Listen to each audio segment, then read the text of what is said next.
Friends, Sheikh Hasina 5 సార్లు బంగ్లాదేశ్ ప్రధానిగా ఎన్నికై ప్రపంచంలోనే ఒక దేశానికి అత్యధిక కాలం ప్రభుత్వ అధినేతగా ఉన్న తొలి మహిళగా రికార్డులోకి ఎక్కారు. కానీ ఇప్పుడు దేశం విడిచి పారిపోయే పరిస్థితి ఎందుకు వచ్చింది?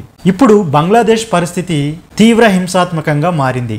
ఆర్మీ రంగంలోకి దిగి షేక్ హసీనాను రాజీనామా చేయించి దేశం నుంచి పంపించేశారు. అసలు బంగ్లాదేశ్ ఈ పరిస్థితులకు రావడానికి కారణాలేంటి? కోర్టు ఇచ్చిన ఒక్క తీర్పు వల్లే ఇదంతా జరిగిందా? అక్కడ రిజర్వేషన్ల గొడవేంటి అనేది మనం ఈ వీడియోలో చూద్దాం.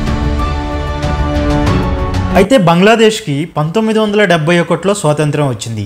ఆ టైంలో స్వాతంత్ర ఉద్యమంలో పాల్గొన్న ఉద్యమకారుల కుటుంబాలకు గవర్నమెంట్ ఉద్యోగాల్లో 30% రిజర్వేషన్ కల్పిస్తూ అప్పటి ప్రధాని అయిన బంగ్లా జాతిపిత షేక్ ముజఫర్ రహమాన్ 1972లో చట్టం తీసుకుని వచ్చారు. ఆ చట్టం 2018 వరకు అమల్లోనే ఉంది. కానీ దానిపై తీవ్ర విమర్శలు రావడంతో షేక్ హసీనా తండ్రి తీసుకొచ్చిన చట్టాన్ని 2018లో రద్దు చేస్తూ సంచలన నిర్ణయాన్ని తీసుకున్నారు. అయితే ఈ రద్దు నిర్ణయాన్ని ఇటీవల హైకోర్టు కొట్టివేసింది. దాంతో మరోసారి బంగ్లా వాసుల్లో తీవ్ర ఆగ్రహావేశాలు వ్యక్తమయ్యాయి.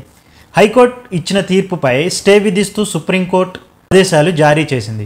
యువతలో ఆగ్రహం చల్లారలేదు. ఈ క్రమంలోనే దేశవ్యాప్తంగా తీవ్ర ఆందోళనలు చేయడంతో సుప్రీంకోర్టు కోటాను రద్దు చేసి ప్రభుత్వ ఉద్యోగాల్లో 93% మెరిట్ ఆధారంగా మిగిలిన 7% మాత్రమే స్వాతంత్ర సమరయోధుల కుటుంబాలకు ఇవ్వాలని నిర్ణయించింది.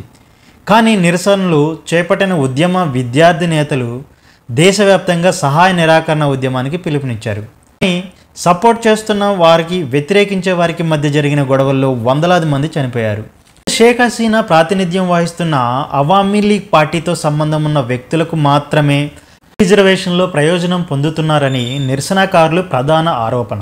క్రమంలోనే షేక్ హసీనా ప్రభుత్వంపై అసంతృప్తితో ఆందోళనకారులు రోడ్డుపైకి వచ్చారు. సుప్రీంకోర్టు తీర్పిచ్చిన నిరసనకారులు సంతృప్తి చెందలేదు. పూర్తిగా రిజర్వేషన్ రద్దు చేయాలని డిమాండ్ చేశారు. బంగ్లాదేశ్ నుంచి ఆర్మీ చీఫ్ ఇక్బాల్ కరీం కూడా హసీనా ప్రభుత్వాన్ని తప్పుబట్టారు. అలానే ప్రస్తుత Bangladesh army chief walker Zaman ఆందోళన చేస్తున్న వారికి మద్దతు ఇవ్వడంతో దేశంలో అల్లర్లు మరింత పెరిగాయి. అక్కడ సైనిక పాలన ఏర్పడింది. తాత్కాలిక ప్రభుత్వం ఏర్పాటుకు కూడా రంగం సిద్ధం చేస్తున్నారు. మరి దీంతోనైనా పరిస్థితులు ఎలా ఉంటాయో చూడాలి.